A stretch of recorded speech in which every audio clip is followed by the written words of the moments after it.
আমরা আসলে সোশ্যাল মিডিয়ায় কিছু কথা দেখি যেটা আমাদের আসলে মানে আমাদেরকে এই কথাগুলো অনেক বেশি ব্যথিত করে। আসলে আমরা দেখি আমরা নাকি জেলা সফরে যাচ্ছি, সাংগঠনিক সফরে যাচ্ছি, মানে আপনারা তো আছেন আমাদের সাথে। আমরা এখানে 4টা ভাগে আমাদের কাজগুলো করি। আমাদের 1 নম্বর এবং সবচেয়ে গুরুত্বপূর্ণ প্রায়োরিটি হচ্ছে আমাদের শহীদ ভাইদের পরিবারের সাথে আমাদের দেখা করা, কথা বলা, তাদের কথা শোনা এবং আমাদের যারা আহত ভাইরা বোনেরা রয়েছেন তাদের সাথে কথা বলা। কারণ আপনি কোনোদিন ঢাকায় অল্প কিছু মানুষ পুরো 64টি জেলার আমাদের এই যে শহীদ পরিবার কিংবা আহত যারা রয়েছেন তাদেরকে সময় দিতে পারবেন না। তারা কোনোদিন আপনাকে একসাথে পাবে না।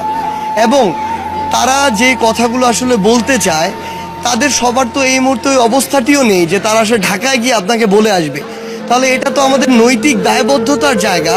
যারা আমাদের কথায় এভাবে নিজের জীবন অকাতরে বিলিয়ে দিয়েছে, রাস্তায় নেমে এসেছে, তাদের ঘরে ঘরে গিয়ে তাদের কথাগুলো শোনা।